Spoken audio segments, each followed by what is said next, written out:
সুপ্রিয় দর্শক, স্বাগতম জানাচ্ছি সর্বশেষ আপডেট বাংলা সংবাদে। শুরুতেই জানিয়ে দিব সংবাদ শিরোনাম। বিরাট ক্ষমতায় ফিরছেন হাসিনা, চরম শত্রুই আজ পরম মিত্র, কে ফেরাচ্ছেন নেত্রীকে? বিস্তারিত থাকছে প্রতিবেদনে। এদিকে হঠাৎ তারেকের অফিসে জামায়াতের আমির, গোপন বৈঠকে রয়েছে বিরাট রহস্য। বিস্তারিত থাকছে প্রতিবেদনে। আরও জানিয়ে দেব বাংলাদেশে আওয়ামী লীগ নিষিদ্ধের বিষয়ে জাতিসংঘের চিঠিতে উদ্বেগ প্রকাশ। বিস্তারিত থাকছে প্রতিবেদনে। এদিকে দেশজুড়ে উত্তেজনা, গোপন বৈঠক, জামায়াত আমির তারেক রহমান সাক্ষাৎ নিয়ে জল্পনা। বিস্তারিত থাকছে প্রতিবেদনে। আরও জানিয়ে দেব হাসিনাকে ঘিরে নতুন সমীকরণ, ডিপ স্টেট বয়ান নিয়ে প্রশ্ন। বিস্তারিত থাকছে প্রতিবেদনে। এদিকে আওয়ামী লীগের নতুন কৌশল, কেন্দ্রে খলিলুর রহমান। বিস্তারিত থাকছে প্রতিবেদনে। এবং সর্বশেষ জানিয়ে দেব ইউনূসের সিদ্ধান্তে প্রভাব নিয়ে আলোচনা, স্বাস্থ্য খাতে তথ্য ইস্যুতে তোলপাড়। এতক্ষণ শুনছিলেন সংবাদ শিরোনাম, এবারে বিস্তারিত। তার আগে ভিডিওটি ভালো লাগলে এবং সর্বশেষ আপডেট নিউজ পেতে চ্যানেলটি সাবস্ক্রাইব করুন। ধন্যবাদ। অনেক দিন ধরেই তিনি ফিরবে বলে জানিয়ে এসেছেন। শুধু ফেরা নয়, দলীয় কর্মীদের মাঠে নামার নির্দেশও দিয়েছেন। সামনেই স্থানীয় সরকার নির্বাচন। জাতীয় সংসদ নির্বাচনে দল অংশ নিতে পারেনি, তাই কর্মীদের মনোবল তলানিতে চলে গিয়েছে। তারা যাতে মানসিক দিক দিয়ে পুরোপুরি ভেঙে না পড়েন, তার জন্য কোনো না কোনো সময়ে নেত্রীকে কিছু না কিছু বলতে শোনা গিয়েছে। কিন্তু বছরের পর বছর বিদেশে থাকলে দেশের সঙ্গে যে সম্পর্ক যেমন ক্ষীণ হয়ে আসে, দলের শীর্ষ নেতৃত্ব থেকে শুরু করে মাঝারি এবং তৃণমূল স্তরের নেতাকর্মীদের সম্পর্কে প্রভাব পড়ে। এভাবে বেশি দিন চলা যাবে না, সেটা বুঝতে পেরেছেন নেত্রী। তাই এবার দেশে ফেরার জন্য পাকাপাকি মনস্থির করে ফেলেছেন। এখন প্রশ্ন হল, কিভাবে তিনি ফিরবেন, তাকে কে ফেরাবে? হাসিনা নিজেও জানিয়ে দেন, আওয়ামী লীগ পলায়ন বৃত্তির রাজনীতি করে না। আওয়ামী লীগ কোনোভাবেই পিছু হটে না। এটা যে নিছক কথার কথা নয়, তার প্রমাণ ইতিহাস। আওয়ামী লীগকে নিশ্চিহ্ন করে দিতে কম চেষ্টা হয়নি। কার্যক্ষেত্রে দেখা গিয়েছে ঠিক তার উল্টো। যে বা যারা দলটিকে মুছে ফেলার চেষ্টা করেছে, তারা রাজনীতি থেকে মুছে গিয়েছেন সেই সব কুচ্চক্রীরা। রাজনীতি আর দাবার চাল যে হুবহু মিলে যেতে পারে, তার সাক্ষী রইল বিশ্ব। যে তথ্য শুনলে অনেকে বিস্মিত হবে, যে বাংলাদেশে আওয়ামী লীগকে ফিরিয়ে আনার ব্যাপারে পর্দার আড়াল থেকে কাজ করছে জামায়াত ইসলামী। এই তথ্য শুধু বিস্ফোরক নয়, এই তথ্য বিশ্বাস করা খুব মুশকিল। এই প্রসঙ্গে আরেকটি কথা বলা দরকার। রাজনীতিতে চিরকালের শত্রু বলে যেমন কিছু হয় না, চিরকালের মিত্র বলেও হয় না। কখনো কখনো শত্রুর শত্রু আমার মিত্র ফর্মুলাও কাজ করে। এখানে ঠিক সেটাই হয়েছে। বিএনপি ক্ষমতায় আসীন হয়েছে। জামায়াত বিরোধী দল, জামায়াত শাসক দলের রাজনৈতিক শত্রু, আবার আওয়ামী লীগেরও রাজনৈতিক শত্রু। তারা এখন কাঁটা দিয়ে কাঁটা তুলতে চাইছে। এই প্রসঙ্গে মির্জা ফখরুল ইসলাম আলমগীরের একটি বক্তব্যের উল্লেখ করতে হয়। আওয়ামী লীগের নিষেধাজ্ঞা নিয়ে তাকে প্রশ্ন করা হল। তিনি বলেন, দলটির ওপর যেমন নিষেধাজ্ঞা ছিল, সেই নিষেধাজ্ঞা বহাল থাকবে। যদিও তারেক রহমান কিন্তু কোনো রাজনৈতিক দলকে নিষিদ্ধ ঘোষণার পক্ষে নন। তবে খেলা এবার ঘুরে গিয়েছে। যে দলটি আওয়ামী লীগকে কোনোভাবেই সহ্য করতে পারে না, সেই জামায়াত এখন হাসিনাকে দেশে ফিরিয়ে আনার ব্যাপারে পর্দার আড়ালে থেকে ঘুঁটি সাজাচ্ছে। সূত্রের খবর, তৃতীয় একটি দেশের মধ্যস্থতায় জামায়াতের শীর্ষ নেতাদের সঙ্গে ভারতের মধ্যে দফায় দফায় বৈঠক হয়েছে। চাওয়া পাওয়ার কোনো শেষ নেই। চাইলেই যদি পাওয়া যায়, তাহলে চাইবে না এমন কাউকে খুঁজে পাওয়া যাবে না। চাইলে না পাওয়া গেলে সেটা পাওয়ার জন্যে মন ছটপট করে, সেটা অর্জন করার জন্যে একজন নানা রাস্তা খোঁজেন। সেই সঙ্গে চলে ফন্দি ফিকির। একটা ফন্দি কাজ না করলে দ্বিতীয় একটি ফন্দি তৈরি করা, সেটা না হলে তৃতীয়। মোট কথা, যেভাবেই হোক সেটা পেতে হবে। হীরক রাজা দেশে ছবির সেই বিজ্ঞানীর কথা মনে আছে? বিজ্ঞানী চেয়েছিলেন গবেষণাগার। তিনি কিছু একটা আবিষ্কার করবেন বলে গবেষণাগারের আবদার করেছিলেন। 7 লক্ষ মুদ্রা অগ্রিম নিয়েছিলেন। সেটাও রাজা তাকে দিয়ে দেন। হীরে চেয়েছিলেন 2 সহস্র রতি। সেটা হীরক রাজা দিতে অস্বীকার করেন। রাজা তার মতিগতি বুঝতেই পারছিলেন না, কিন্তু বিজ্ঞানী একটার পর একটা চেয়ে গিয়েছেন। এই প্রসঙ্গে জামায়াতে আমিরের কথা ধরা যাক। তিনি অনেকটা হীরক রাজার দেশের বিজ্ঞানীর মতো। ভোট প্রচার থেকে শুরু হয়েছিল তার চাওয়ার তালিকা। কি চেয়েছিলেন তার একটা তালিকা তৈরি করে ফেলা যাক। জাতীয় সরকারে আসীন হওয়া, পররাষ্ট্রমন্ত্রী খলিলুর রহমানকে চিঠি লেখা, জুলাই সনদ বাস্তবায়ন, সংবিধান সংস্কার পরিষদ, গণভোট অধ্যাদেশ। জামায়াতে আমির তার দলকে বার্তা দিয়েছিলেন সংসদ নির্বাচনে তার দলের জয় নিশ্চিত, ক্ষমতায় তারাই যাবে। তারা সংখ্যাগরিষ্ঠতা না পেলে বিএনপিকে সঙ্গে নিয়ে তারা একটি জাতীয় সরকার গঠন করবেন। সেই সরকারে তার দলের জয়ী নেতাদের মন্ত্রী করা হবে। এই ব্যাপারে তারেক রহমানের সঙ্গে তার কথা হয়ে গিয়েছে। নির্বাচনের ফলাফল যাই হোক না কেন। বেগম জিয়ার মৃত্যুর পর জামায়াতে আমির গুলশনে বিএনপি কার্যালয়ে গিয়েছিলেন। সেখান থেকে বেরিয়ে আসার পর তিনি সংবাদ মাধ্যমকে বলেছিলেন তার দল এবং বিএনপি যৌথভাবে একটি সরকার গঠন করবে। এই বিষয়ে তারেক রহমানের সঙ্গে তার কথাবার্তা হয়ে গিয়েছে। তারেকের থেকে তিনি সবুজ সংকেতও পেয়েছেন। ভোটের ফলাফল ঘোষণার পর তারা আবারও আলোচনায় বসবেন। সেখানে এই বিষয়ে চূড়ান্ত সিদ্ধান্ত নেওয়া হবে। শফিকুর রহমান নির্বাচনী জনসংযোগে গিয়ে রীতিমতো ঢাক পেটান। সৈয়দ মোহাম্মদ তাহেরের আসন থেকে শুরু করে গোলাম পারবারের আসন, এমন কোনো কেন্দ্র ছিল না যেই সব কেন্দ্রে গিয়ে জামায়াতের আমিরকে বলতে শোনা যায় তারেক তাকে মন্ত্রী করবেন বলে প্রতিশ্রুতি দিয়ে এসেছিলেন। আর ভোটের ফলাফল প্রকাশের পর দেখা গেল বিএনপি নিরঙ্কুশ সংখ্যাগরিষ্ঠতা অর্জন করেছে। জামায়াত প্রথম বৃহত্তম বিরোধী দল হিসাবে আত্মপ্রকাশ করেছে। আর তারেক রহমান জানিয়ে দিলেন জামায়াতকে সঙ্গে নিয়ে সরকার গঠনের কোনো অভিপ্রায় তার নেই। বাংলাদেশ আওয়ামী লীগকে নিষিদ্ধ করা, দলটির রাজনৈতিক বক্তব্য ও সমাবেশের ওপর অসামঞ্জস্যপূর্ণ বিধিনিষেধ, গণগ্রেপ্তার এবং সুষ্ঠু বিচারের অধিকার লঙ্ঘনের অভিযোগ নিয়ে গভীর উদ্বেগ প্রকাশ করেছে জাতিসংঘ। গত ২৯ ডিসেম্বর ড. মুহাম্মদ ইউনূসের নেতৃত্বাধীন অন্তর্বর্তীকালীন সরকারের কাছে পাঠানো এক আনুষ্ঠানিক চিঠিতে এসব বিষয় তুলে ধরা হয়েছে। চিঠিতে স্বাক্ষর করেছেন সন্ত্রাসবাদ মোকাবিলাকালীন মানবাধিকার রক্ষা বিষয়ক জাতিসংঘের বিশেষ প্রতিনিধি Ben Saul, working group on arbitrary ডিটেনশনের যোগাযোগ বিষয়ক ভাইস চেয়ার ম্যাথিউ জিলেট এবং বিচারক ও আইনজীবীদের স্বাধীনতা বিষয়ক জাতিসংঘের বিশেষ প্রতিনিধি মার্গারেট স্যাটারথোয়েট।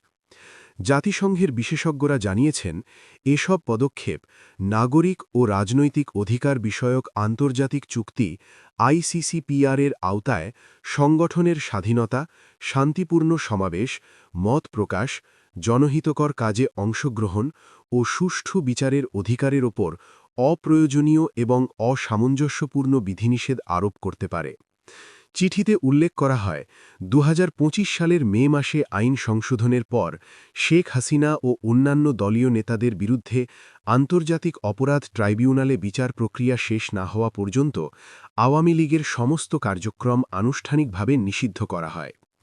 এই নিষেধাজ্ঞার আওতায় রয়েছে রাজনৈতিক কর্মকাণ্ড, জনসভা, প্রকাশনা, গণমাধ্যম প্রচার এবং নির্বাচনে অংশগ্রহণ।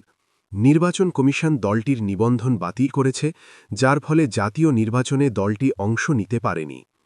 বিশেষজ্ঞরা সতর্ক করে বলেছেন, একটি রাজনৈতিক দলকে নিষিদ্ধ করা সংগঠন করার স্বাধীনতার ওপর সবচেয়ে গুরুতর বিধিনিষেধগুলির একটি। এটি কেবল অত্যন্ত ব্যতিক্রমী পরিস্থিতিতেই ব্যবহার করা উচিত। চিঠিতে আওয়ামী লীগের যোগাযোগ বা প্রচারণার ওপর বিধিনিষেধ নিয়ে উদ্বেগ জানানো হয়েছে।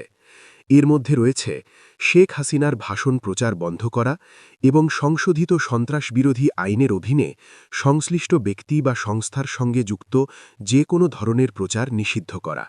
বিশেষজ্ঞরা বলছেন, এ ধরনের ঢালাও নিষেধাজ্ঞা উস্কানি বা সহিংসতাকে সুনির্দিষ্টভাবে লক্ষ্যবস্তু না করে বরং রাজনৈতিক বিতর্ককে স্তব্ধ করে দেওয়ার ঝুঁকি তৈরি করে। দেশের রাজনৈতিক অঙ্গনে নতুন করে জল্পনা-কল্পনার জন্ম দিয়েছে জামায়াতে ইসলামীর আমির ও বিএনপির ভারপ্রাপ্ত চেয়ারম্যান তারেক রহমানের সম্ভাব্য সাক্ষাৎ নিয়ে ছড়ানো খবর। আনুষ্ঠানিক কোনো নিশ্চিত তথ্য না থাকলেও রাজনৈতিক মহলে বিষয়টি নিয়ে আলোচনা তুঙ্গে উঠেছে। বিভিন্ন অনানুষ্ঠানিক সূত্র ও সামাজিক যোগাযোগ মাধ্যমে দাবি করা হচ্ছে, সাম্প্রতিক সময়ে দুপক্ষের শীর্ষ পর্যায়ে একটি বৈঠক অনুষ্ঠিত হয়েছে, যেখানে দেশের বর্তমান রাজনৈতিক পরিস্থিতি, ভবিষ্যৎ কৌশল এবং সম্ভাব্য আন্দোলন নিয়ে আলোচনা হয়েছে। তবে এসব তথ্যের সত্যতা নিয়ে এখনও স্পষ্ট কোনো প্রমাণ পাওয়া যায়নি। জামায়াতের পক্ষ থেকে এ বিষয়ে সরাসরি কোনো মন্তব্য পাওয়া যায়নি, তবে দলটির একাধিক নেতা ইঙ্গিত দিয়েছেন রাজনৈতিক পরিস্থিতি নিয়ে বিভিন্ন মহলের সঙ্গে আলোচনা হওয়া অস্বাভাবিক কিছু নয়। একইভাবে বিএনপির পক্ষ থেকেও বিষয়টি নিয়ে আনুষ্ঠানিক প্রতিক্রিয়া এড়িয়ে যাওয়া হয়েছে। রাজনৈতিক বিশ্লেষকরা বলছেন, বাংলাদেশের রাজনীতিতে জোট ও সমঝোতার ইতিহাস নতুন নয়, তাই এ ধরনের গুঞ্জন পুরোপুরি উড়িয়ে দেওয়ার সুযোগও নেই, আবার নিশ্চিত প্রমাণ ছাড়া তা সত্য বলে ধরে নেওয়াও ঠিক নয়। তারা মনে করেন, যদি এমন কোনো বৈঠক হয়ে থাকে তাহলে তা ভবিষ্যৎ রাজনৈতিক সমীকরণে প্রভাব ফেলতে পারে। আওয়ামী লীগের নেতারা এই গুঞ্জনকে গুরুত্ব দিয়ে দেখছেন এবং এই বিষয়ে প্রশ্ন তুলেছেন। তাদের দাবি, দেশের রাজনীতিতে কোনো ধরনের গোপন সমঝোতা থাকলে তা জনগণের সামনে স্পষ্ট করা উচিত। এক নেতা বলেন, জনগণের আস্থা অর্জনের জন্য রাজনীতিতে স্বচ্ছতা জরুরি। অন্যদিকে বিএনপির ঘনিষ্ঠ মহল বলছে, রাজনৈতিক দলগুলোর মধ্যে যোগাযোগ থাকা স্বাভাবিক বিষয় এবং এটিকে ভিন্নভাবে ব্যাখ্যা করা ঠিক নয়। তারা মনে করেন, সরকার পক্ষ ইচ্ছাকৃতভাবে বিষয়টিকে বড় করে দেখানোর চেষ্টা করছে। সাধারণ মানুষের মধ্যেও এ নিয়ে কৌতূহল তৈরি হয়েছে। কেউ কেউ এটিকে সম্ভাব্য রাজনৈতিক কৌশল হিসেবে দেখছেন, আবার অনেকেই এটিকে নিছক গুজব বলেই মনে করছেন। বিশ্লেষকদের মতে, বর্তমান রাজনৈতিক প্রেক্ষাপটে যে কোনো গুঞ্জনই দ্রুত আলোচনার কেন্দ্রে চলে আসছে, যা কখনো কখনো বিভ্রান্তিরও সৃষ্টি করে। তাই তারা তথ্য যাচাইয়ের ওপর গুরুত্ব দেওয়ার পরামর্শ দিয়েছেন। সব মিলিয়ে জামায়াত আমির ও তারেক রহমানের সম্ভাব্য সাক্ষাৎ নিয়ে যে জল্পনা তৈরি হয়েছে তা এখনও নিশ্চিত কোনো তথ্যের ভিত্তিতে দাঁড়ায়নি। তবে রাজনৈতিক অঙ্গনে এর প্রভাব এবং আলোচনা আপাতত থামার লক্ষণ দেখা যাচ্ছে না। পরিস্থিতি কোন দিকে গড়ায় তা এখন দেখার বিষয়। দেশের রাজনৈতিক অঙ্গনে নতুন করে আলোচনা শুরু হয়েছে ডিপ স্টেট বয়ান এবং তা ঘিরে সম্ভাব্য রাজনৈতিক সমীকরণ নিয়ে। বিশেষ করে আওয়ামী লীগ সভাপতি ও সাবেক প্রধানমন্ত্রী শেখ হাসিনাকে কেন্দ্র করে বিভিন্ন মহলে যে বিশ্লেষণ ও ব্যাখ্যা উঠে আসছে তা নিয়ে তৈরি হয়েছে কৌতূহল ও বিতর্ক। সাম্প্রতিক সময়ে কিছু রাজনৈতিক বক্তব্য ও অনানুষ্ঠানিক আলোচনায় ডিপ স্টেট শব্দটি বারবার উঠে আসছে। কেউ কেউ দাবি করছেন, দেশের রাজনৈতিক সিদ্ধান্ত ও ক্ষমতার ভারসাম্যে অদৃশ্য কোনো প্রভাবশালী শক্তি কাজ করছে। যদিও এ ধরনের দাবির পক্ষে নির্দিষ্ট কোনো প্রমাণ এখনও প্রকাশ্যে আসেনি। আওয়ামী লীগের নেতারা এই বয়ানকে গুজব নির্ভর ও বিভ্রান্তিকর বলে উল্লেখ করেছেন। তাদের মতে, এ ধরনের ধারণা ছড়িয়ে রাজনৈতিক পরিবেশকে অস্থিতিশীল করার চেষ্টা করা হচ্ছে। এক কেন্দ্রীয় নেতা বলেন, বাংলাদেশের রাজনীতি জনগণের ভোট ও সাংবিধানিক কাঠামোর মধ্যেই পরিচালিত হয়। এখানে কোনো তথাকথিত ডিপ স্টেটের ভূমিকার কথা বলা সম্পূর্ণ ভিত্তিহীন। অন্যদিকে কিছু রাজনৈতিক বিশ্লেষক ও বিরোধী ঘরানার পর্যবেক্ষকরা বলছেন, রাষ্ট্রের ভেতরে প্রভাবশালী গোষ্ঠীর অস্তিত্ব নিয়ে আলোচনা একেবারে অমূলক নয়। তবে তারা সতর্ক করে দিয়েছেন, এ ধরনের সংবেদনশীল বিষয় প্রমাণ ছাড়া তুলে ধরা হলে তা জনমনে বিভ্রান্তি তৈরি করতে পারে।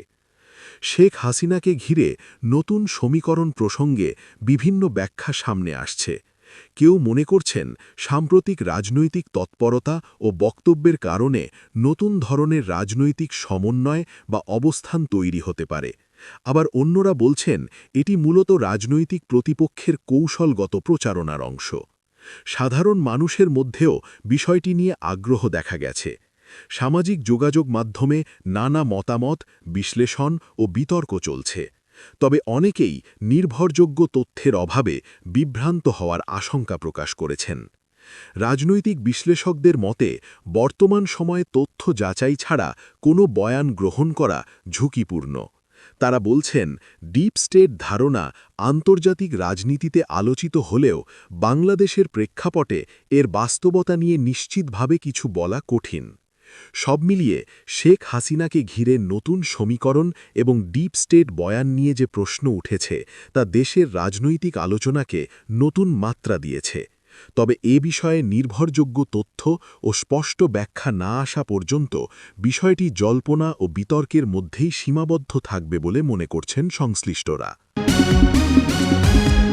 দেশের রাজনৈতিক অঙ্গনে নতুন করে আলোচনা শুরু হয়েছে আওয়ামী লীগের সম্ভাব্য কৌশলগত পরিবর্তন এবং সেই প্রেক্ষাপটে খলিলুর রহমানকে ঘিরে বাড়তি গুরুত্বের ইঙ্গিত নিয়ে।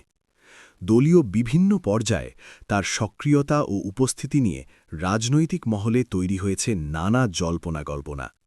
দলীয় সূত্রে জানা গেছে, সাম্প্রতিক সময়ে খলিলুর রহমানকে কেন্দ্র করে একাধিক বৈঠক, পরামর্শ সভা এবং সাংগঠনিক আলোচনায় গুরুত্ব দেওয়া হচ্ছে। যদিও আনুষ্ঠানিকভাবে কোনো নতুন দায়িত্ব বা কৌশলগত পরিবর্তনের ঘোষণা আসেনি, তবুও তার ভূমিকা নিয়ে দলের ভেতরে বাইরে আলোচনা বাড়ছে। আওয়ামী লীগের একাধিক নেতা এ বিষয়ে সরাসরি মন্তব্য করতে অনিচ্ছা প্রকাশ করলেও অনেকে ইঙ্গিত দিয়েছেন যে দল বর্তমানে নিজেদের সাংগঠনিক শক্তি আরও সুসংহত করতে কাজ করছে। এক জ্যেষ্ঠ নেতা বলেন, দল সবসময় পরিস্থিতি বিবেচনা করে কৌশল নির্ধারণ করে। নতুন বা পুরনো সব নেতাকেই প্রয়োজন অনুযায়ী দায়িত্ব দেওয়া হতে পারে। রাজনৈতিক বিশ্লেষকদের মতে বড় রাজনৈতিক দলগুলো সময়ের প্রেক্ষাপটে নিজেদের কৌশল পুনর্গঠন করে থাকে। তারা বলছেন, খলিলুর রহমানকে কেন্দ্র করে যে আলোচনা তৈরি হয়েছে তা হয়তো দলের ভেতরে নতুন সমন্বয় বা দায়িত্ব বণ্টনের ইঙ্গিত হতে পারে। তবে এখনই এটিকে বড় কোনো কৌশলগত পরিবর্তন হিসেবে দেখার সুযোগ সীমিত। অন্যদিকে বিরোধী দলগুলো বিষয়টিকে ভিন্নভাবে দেখছে। তাদের দাবি, আওয়ামী লীগ অভ্যন্তরীণ চ্যালেঞ্জ মোকাবিলায় নতুন মুখ বা বিকল্প নেতৃত্ব সামনে আনার চেষ্টা করছে, যদিও এ দাবি দলটির পক্ষ থেকে অস্বীকার করা হয়েছে। সাধারণ রাজনৈতিক পর্যবেক্ষকদের মতে এ ধরনের আলোচনা অনেক সময় বাস্তবতার চেয়ে প্রত্যাশা বা গুঞ্জনের ওপর বেশি নির্ভরশীল হয়, তাই আনুষ্ঠানিক ঘোষণা ছাড়া কোনো সিদ্ধান্তে পৌঁছনো ঠিক হবে না। এদিকে সামাজিক যোগাযোগ মাধ্যমেও খলিলুর রহমানকে ঘিরে নানা আলোচনা চলছে। কেউ কেউ তার সম্ভাব্য ভূমিকা নিয়ে ইতিবাচক মতামত দিচ্ছেন, আবার অনেকে বিষয়টিকে অতিরঞ্জিত বলেও মনে করছেন। সব মিলিয়ে আওয়ামী লীগের নতুন কৌশল এবং খলিলুর রহমানকে কেন্দ্র করে যে আলোচনা শুরু হয়েছে তা এখনও নিশ্চিত কোনো সিদ্ধান্তে পৌঁছয়নি। তবে রাজনৈতিক অঙ্গনে বিষয়টি নজর কাড়ছে এবং সামনে এ নিয়ে আরও স্পষ্ট ধারণা পাওয়া যেতে পারে বলে ধারণা করা হচ্ছে। দেশের স্বাস্থ্য খাতের একটি তথ্য সংক্রান্ত ইস্যুকে কেন্দ্র করে ব্যাপক আলোচনা ও বিতর্কের সৃষ্টি হয়েছে। এ প্রেক্ষাপটে নোবেলজয়ী অর্থনীতিবিদ ড. মোহাম্মদ ইউনুসের সম্ভাব্য ভূমিকা বা প্রভাব নিয়ে বিভিন্ন মহলে নানা প্রশ্ন ও বিশ্লেষণ সামনে আসছে, যা রাজনৈতিক ও নীতি নির্ধারণী অঙ্গনকে সরগরম করে তুলেছে। সংশ্লিষ্ট সূত্রগুলো জানায়, সম্প্রতি স্বাস্থ্য খাতের কিছু পরিসংখ্যান, তথ্য প্রকাশ এবং তা ব্যবহারের প্রক্রিয়া নিয়ে বিতর্ক শুরু হয়। এই তথ্যের যথার্থতা, উপস্থাপন পদ্ধতি এবং এর প্রভাব নিয়ে সরকারি বেসরকারি বিভিন্ন পর্যায়ে প্রশ্ন উঠেছে। এরই মধ্যে কিছু মহল থেকে দাবি করা হচ্ছে, এই ইস্যুতে ড. ইউনুসের মতামত বা সংশ্লিষ্টতা নীতিগত সিদ্ধান্তে প্রভাব ফেলতে পারে, যদিও এ বিষয়ে কোনো আনুষ্ঠানিক নিশ্চয়তা পাওয়া যায়নি। সরকারি সংশ্লিষ্ট ব্যক্তিরা বলছেন, স্বাস্থ্য খাতের তথ্য ব্যবস্থাপনা একটি সংবেদনশীল বিষয় এবং এখানে স্বচ্ছতা ও নির্ভুলতা নিশ্চিত করা জরুরি। এক কর্মকর্তা জানান, তথ্য যদি সঠিক না হয় বা বিভ্রান্তিকরভাবে উপস্থাপন করা হয় তাহলে তা নীতি নির্ধারণে ভুল সিদ্ধান্তের ঝুঁকি তৈরি করতে পারে। তাই আমরা বিষয়টি গুরুত্বের সঙ্গে দেখছি। অন্যদিকে কিছু বিশ্লেষক মনে করছেন, ড. ইউনুসের নাম এই ইস্যুর সঙ্গে যুক্ত হওয়াটা মূলত আলোচনাকে ভিন্ন মাত্রা দিচ্ছে। তারা বলেন, তার আন্তর্জাতিক পরিচিতি ও প্রভাবের কারণে যে কোনো নীতিগত আলোচনায় তার সম্ভাব্য ভূমিকা নিয়ে আগ্রহ তৈরি হওয়া স্বাভাবিক, তবে প্রমাণ ছাড়া এ ধরনের সংশ্লিষ্টতা নিয়ে মন্তব্য করা সতর্কতার দাবি রাখে। ড. ইউনুসের ঘনিষ্ঠ মহল থেকে এ বিষয়ে আনুষ্ঠানিক কোনো বক্তব্য পাওয়া যায়নি, ফলে তার সরাসরি সম্পৃক্ততা নিয়ে অনিশ্চয়তা থেকেই যাচ্ছে। অনেকেই মনে করছেন, তার নাম ব্যবহার করে বিষয়টিকে রাজনৈতিক বা জনমত গঠনের উদ্দেশ্যে বড় করে দেখা হতে পারে। স্বাস্থ্যখাত সংশ্লিষ্ট বিশেষজ্ঞরা বলছেন, তথ্যের সঠিকতা এবং তা ব্যবহারের পদ্ধতি নিয়ে যে বিতর্ক তৈরি হয়েছে সেটিই মূল বিষয় হওয়া উচিত। তারা জোর দিয়ে বলেন, ব্যক্তি নয়, তথ্যের গুণগত মান এবং তা দিয়ে কিভাবে সিদ্ধান্ত নেওয়া হচ্ছে সেটিই বেশি গুরুত্বপূর্ণ। সাধারণ মানুষের মধ্যেও বিষয়টি নিয়ে আগ্রহ দেখা গেছে। কেউ কেউ স্বাস্থ্যখাতের তথ্য নিয়ে স্বচ্ছতা দাবি করছেন, আবার অনেকেই বিভ্রান্তিকর তথ্য প্রচারের বিষয়ে উদ্বেগ প্রকাশ করেছেন। সব মিলিয়ে স্বাস্থ্যখাতের তথ্য ইস্যু এবং তা ঘিরে ড. ইউনুসের সম্ভাব্য প্রভাব নিয়ে যে আলোচনা তৈরি হয়েছে তা এখনও স্পষ্ট কোনো উপসংহারে পৌঁছায়নি। তবে বিষয়টি দেশের নীতি নির্ধারণ, তথ্য ব্যবস্থাপনা এবং জন আস্থার প্রশ্নে গুরুত্বপূর্ণ হয়ে উঠেছে বলে মনে করছেন সংশ্লিষ্টরা।